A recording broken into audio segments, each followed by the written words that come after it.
So for those of you that are watching this in a recording later, I want to refer you to a Substack, a link by Satya Doyle Bayak. It's called Archetypes of Resistance Roles. What is your role? This message today is based on that, so you should probably go look at that first before viewing this message. So we just went through the 20 roles that she came up with as archetypes, and I got a little overwhelmed after seeing all of that, and I'm not quite sure how to process all of that. And for those of you that are involved in the cellist circles this month, you'll probably notice this was option A for the spiritual practice. It really pulled me in, and I thought it was something that we could collectively do as a spiritual practice today. So that's where this is coming from. So I started with how can I find an example? Who are the best people I know that are doing this kind of work? And let's start with, where do I think they would fit in? So what I did is I sent questions, 3 simple questions. It was specifically, what motivates you? How did you originally get involved? And do you believe there's a spiritual component to leading justice work? To probably the most well-known individuals in both congregations, Green Bay and Fond du Lac, of the social justice leaders. And it's Lori Robson, of course, up in Green Bay, and Paisley Harris, who's helping me out today with the service down here. They kind of lead that part of that team in each congregation. So Lori got back to me first and basically said it all gets down to our UU values, is that what motivates her, believing in love, equity, and justice, and our interdependence. And if we understand that, then we actually have to live into that. And then she ended with she was very, very proud to have found the Green Bay Fellowship, because she was really happy to be amongst people who had values and actually lived them, did something with them. Well, I was thinking, okay, well, which archetypes would fit Lori? Now, she just wrote me very short answers, but I happen to know her and know what she does. And so, first of all, she's the congregation's delegate to, I think it's called Joshua, up in Green Bay. It's the Wisdom Network. And she's very, very, very much involved with that organization. And then just constantly is coming up with things for the congregation to get involved with over and over again. So I thought leader and organizer make the most sense. And then the one that surprised me a little bit, I remember last year, Green Bay's congregation, they meet in a former drive-through bank, and they're right downtown, just like Open Circle is. But there's this little shelter there where there's a place for homeless people to sleep. And we suddenly had someone that was sleeping there all the time. And Lori's the one that went over and got to know who he was and tried to understand what he needed and tried to help him. And it turned out that he couldn't stay there all the time, but it was very nice of her to just do that. And I know she does that over and over again. For example, she decided that Green Bay should partner with the elementary school that's just down the street and help the teachers out with the kids, because it's an inner city school. So I thought the role of neighbor, because that is so Lori, to just walk up to people in trouble and just say, how you doing? Can I get you a cup of coffee? Kind of thing. And then Paisley, she sent me things a little bit longer, which is great.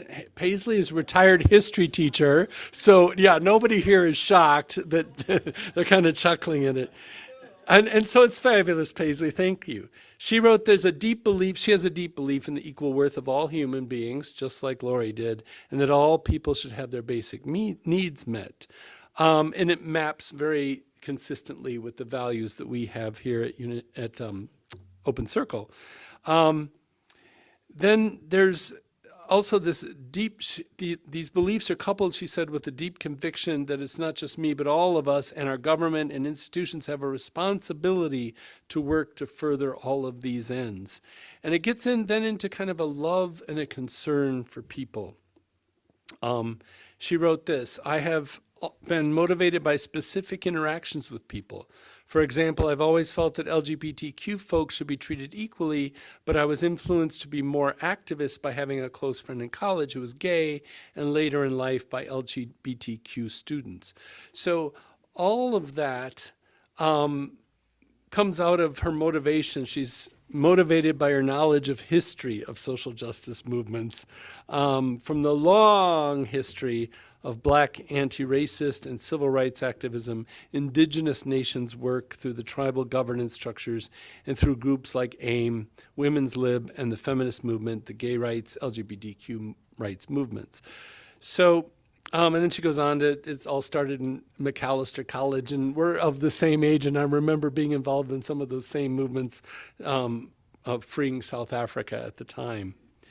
So she said, Paisley said that there is a spiritual component to it. It's hard to put your finger on it, but it's just something that if you have a spirituality centered on love, that this is love in action and just calls you to it.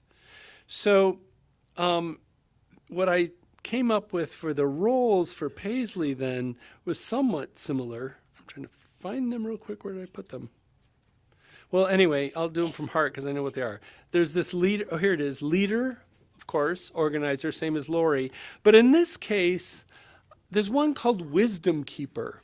And when I started this, I'm like, who's a wisdom keeper? Who would that be? And then I'm like, oh yeah, Paisley. That whole, every time I do a fact from up here in history that's slightly off, she'll tell me in coffee hour that I had it a little bit off. She's the wisdom keeper. She knows all of this.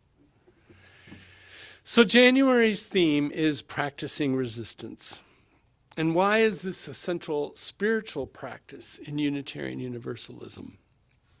Well, if you look back at our history, speaking of history, the Universalists, and I know you've heard me say this again and again and again, but it's important for you because most of us were not born Unitarian Universalists. We never went to religious exploration class, so it's important to repeat this stuff. The Universalists, their theology, they were very centered in Christianity, and they believed that Jesus came to save the world not individually by redemption of sin, but save the world by showing us how to live a love-centered life. And then now Jesus showed anger too, of course, but it was always focused towards getting a greater love in the world. And then Universalists believe our calling is to help create heaven on earth, or a people of this world, not necessarily the next, and save all of humanity. The Unitarians, they were more of the humanitarians, the intellectuals.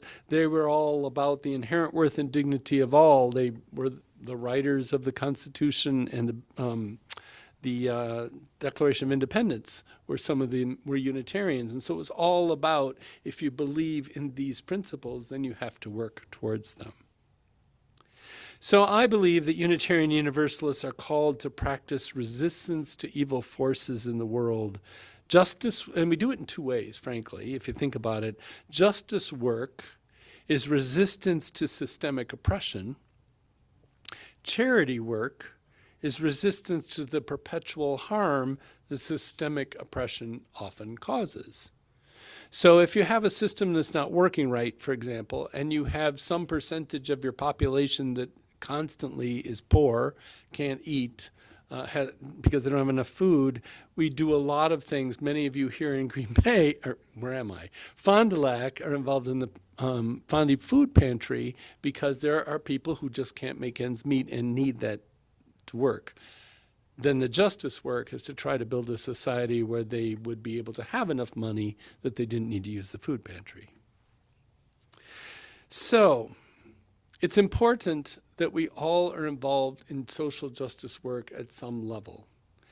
And I think a lot of us, I've heard this sometimes, they're like, well, that's for the Paisleys and the Loris of the world, because they're really good at that. And they've been doing that since they were in college and that kind of thing. And I can't go out there and be that kind of a person, although I know a lot of you are. You'll go out and hold up that sign and be that kind of person. But I think those are the stereotypes of social justice and or charity. And I think there's many different ways that we can be involved. And it's important that we're involved for our spiritual well-being so they're not overcome by all the bad news that's constantly hitting us, especially this week out of Minneapolis. So it's important to look through these roles and think about which ones might be an area that you could plug in, or if you're already involved, a way that maybe you can plug in even more. I guess I'm just a couple questions. Did you find yourself? Were there roles in here that are you? Or I'm assuming there are a handful of roles. Or maybe they're not in there. Maybe there's something that you see yourself as sort of an archetype role that isn't there. I don't think she did this with any kind of research or surveys. I think she just sat and thought. So it could be a role that is speaking to you that's not in there. So I think the whole idea is to come up with these, even if they're not there, and get beyond that and go out and help do something. Now, one way I decided to take this is to reorganize it and say, okay, there's essentially three ways that I think people approach social justice in the world or doing resistance. And then I came up with the name. I gave a function and what energy kind of comes out of that, some general description, and then I went through these roles again and dropped them into this area. So maybe that'll help you think about it. Maybe instead of a role, or you found a role, you're like, okay, now what area do I plug into with social justice? So this first one is the vision and meaning makers. Basically, they're naming what's wrong and what could be possible. They have this energy of insight, imagination, and narrative power. They're usually the cultural weavers, the visionaries. So that's people like artists, healers, leaders, musicians, observers, orators, Martin Luther King Jr., for example, prophet, soul tender, or writer. I think you get the idea. Builders and sustainers. You might have this vision and maybe you can get change to happen, but it's got to stay. So these are the people that make this change durable. They contribute to structure or care, continuity, the caretakers. These are the benefactors, the civil servant, the cook. I love the cook in there. The neighbor, the keeper of law, a leader, organizer, or soul tender. The disruptors and the catalysts, these are the people I think of because these are the people that get all the press, right? And a lot of us, I don't think, can imagine putting ourselves in harm's way, but that's what they do. They interrupt harmful systems. They have the courage. They have confrontational skills, urgency. They're the fire starters, the edge walkers. Again, they can be artists that are doing a certain kind of art, civil servants, code makers, defender, keeper of law, leader, a musician, orator, underground guide, I like that one, or writer. And then finally, there's the reflectors and the integrators. They're making meaning of all of this experience. Instead of just going out and you happen to do it, it's not about just checking a box. I learned in seminary, if you're going to do the work of social justice, the idea is to inform yourself about the issues and understand it fully and have a plan of what you're going to go out and do, how you're going to engage. But then it's important to come back with the group of people that you did all this with and reflect on it. What worked? What happened? How was that a spiritual moment for you? And then change it. If it didn't work for you, come up with a different way. It should be an iterative process, not just a one and done. So these people are making meaning of experience. They have awareness, wisdom, synthesis. They're witnesses, alchemists. That was actually one of the terms that Bayek used. Artists, civil servants, musicians again. I think artists, musicians, and writers are in all of them. Observer, seed keeper, soul tender, and wisdom keeper. So Paisley, Laurie, and I are different. They have skills and aptitudes for different ways of leadership and organization, being a wisdom keeper, being that good neighbor. I personally find my roles as orator. I think that's why I'm up here today. That one's an obvious one. Musician, but above all, I saw it as soul tender and healer. And I'll explain that because this whole year, a lot of my minister colleagues all over the country are different types of personalities than I am. And they seem to be out in the front lines. They're those disruptors.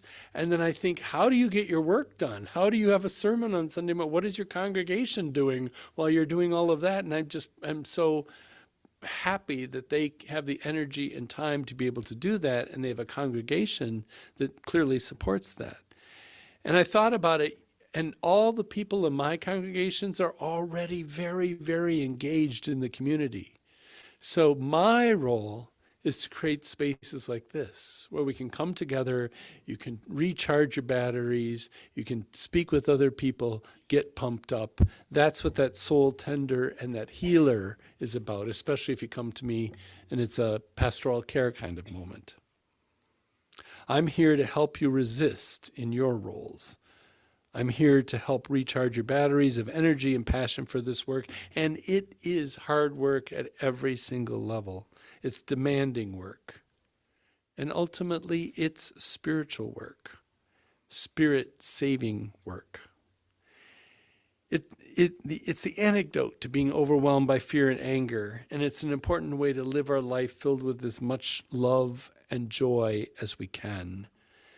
So I'm going to close with just this statement. May we each discover our roles this month. I'd like you to think about it and have the courage to lean into it a little bit more. If you discover a role that you hadn't thought of before, you could go to Paisley, you could go to Lori, and I'm sure either one of them could come up with a way to plug you in somewhere out there in all the things that need to be done. Because the world needs us, and we need to practice resistance. Amen.